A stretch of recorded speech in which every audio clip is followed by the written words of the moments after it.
Hey, my friend Adam Earhart here. Today I want to walk you through a couple different client acquisition and outreach methods, essentially helping you pair the right one for you in your agency journey. Because the fact is, there's a lot of different options available to you, but not all of them are equal. And more importantly, not all of them are going to be the most beneficial to you, depending on what stage you're at and depending on your agency and your style and your personality, what you feel comfortable doing, the amount of time you have, and so on and so forth. So I'm going to walk you through all of these now with the intention of getting you your next 3 to 5 clients in the next 30, 60, 90 days at most. Because the fact is, all of these work. I've used all of them. I continue to use all of them. But again, they're going to be specific to where you're at. So let's start at the very top and we'll work our way down. Number one is your personal network. This is by far the fastest and the easiest place to start. If you're brand new with your agency and you're sitting at anywhere from 0 to 3 clients, you've got to tap your warm network. This means looking through your phone, going through your contact list,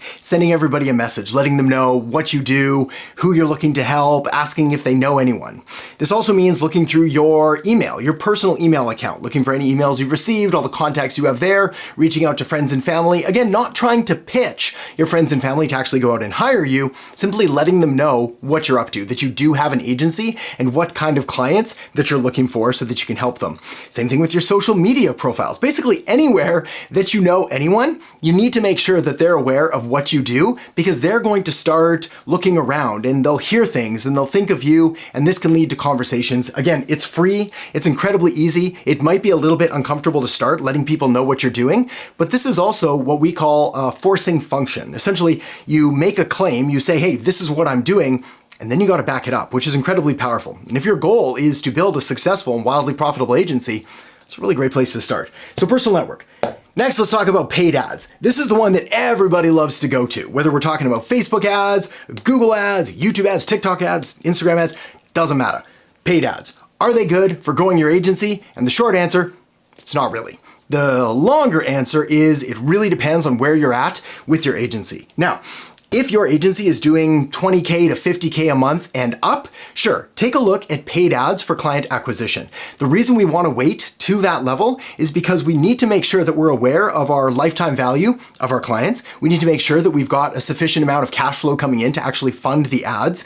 And ideally, once you're sitting at that 20 to 50K range per month with your agency, you've got a pretty good system and onboarding and fulfillment process dialed in, which means that we're going to be able to start putting leads through a funnel and knowing what we can expect on the other side. There's nothing worse than being a brand new agency, spending money that you don't have, running ads that you may or may not have run before, and then hoping, wishing, and praying that they actually convert, because the odds of that happening are pretty much slim to none. So I would say completely avoid paid ads until you're at a much higher level.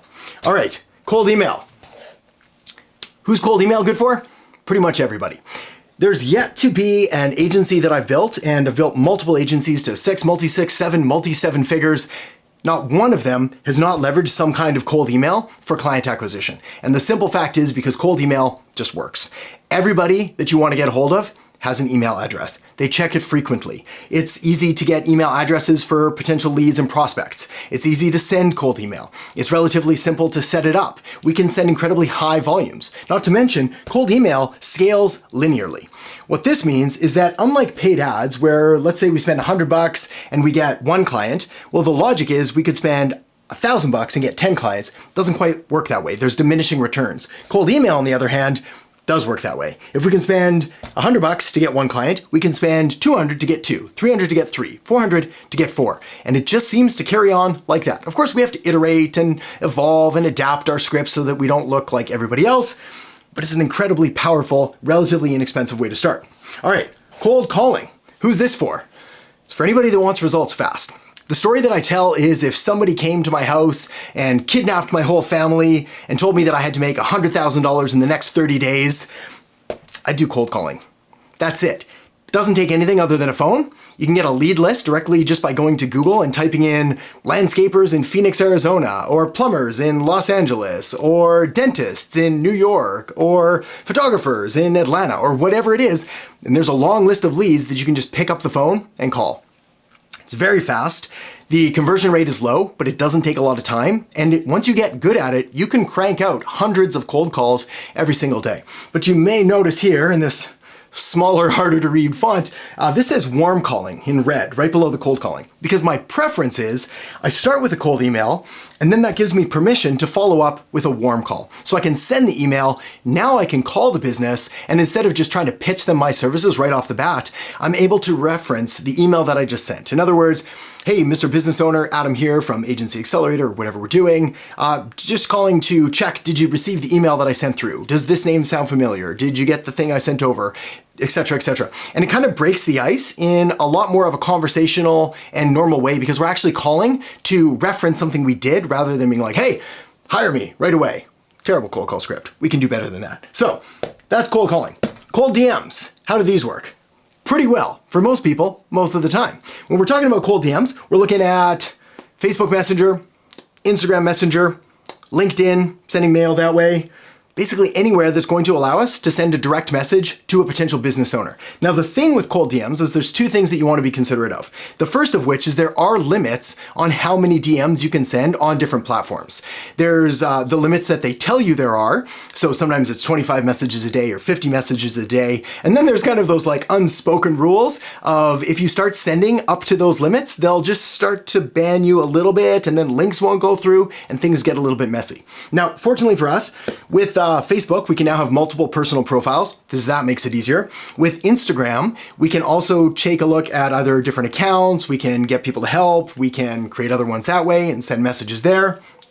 With LinkedIn, they change their quotas all the time, require upgrades and downgrades and Sales Navigator and all kinds of messy stuff. So not typically my favorite way unless you're kind of like really heavy into LinkedIn. But the big thing here is that your mileage may vary depending on the niche that you're in. So in a lot of the fitness space with martial arts, for example, we do really, really well with Instagram direct messages. When we're looking at more local home service-based businesses, plumbers, roofers, electricians, things like that, Facebook Messenger tends to work really well. And then professional services, accountants, lawyers, things like that, LinkedIn does still reign supreme. Of course, all of these come off the back of cold calling as well. So my preference is we do kind of like a hybrid approach of cold email, some follow-up, cold calling. If we can't reach them, we'll hit them with DM as well. All right, direct mail. Let's talk about that one real quick. Who does direct mail work for? And the answer is kind of a lot of people. And it works for me as well. This is actually the strategy that I first started with over a decade ago. I was introduced to it by one of my mentors named Sam Ovens. At the time, we were doing something called lumpy mail. So we would take a physical envelope, we would write a sales letter, put it inside, address it to the person we're trying to get a hold of, and put some kind of physical object in it to make the mail essentially look lumpy, so it would stand out and actually get opened. And we got really good at it. We were getting to the point where we were getting about a 10% conversion rate to clients from the lumpy mail packages that we sold. That said, there are some downsides of it. Number one is it's going to take some time because you got to go get a mail address and you've got to create a sales letter and you got to put it in there and you got to get some kind of weird lumpy thing like a mini trash can or a marker or a shoe, something random to make it stand out. And then of course, you've actually got to go and physically mail this. We typically did it through some kind of FedEx or UPS, which again costs a whole lot more money than just putting it in the postal service. But the results can work. It worked a long time ago. It stopped working for a few years, I think because it got relatively saturated with it, but it seems to be working again if that's something that you want to play around with and consider. And then we've got content marketing.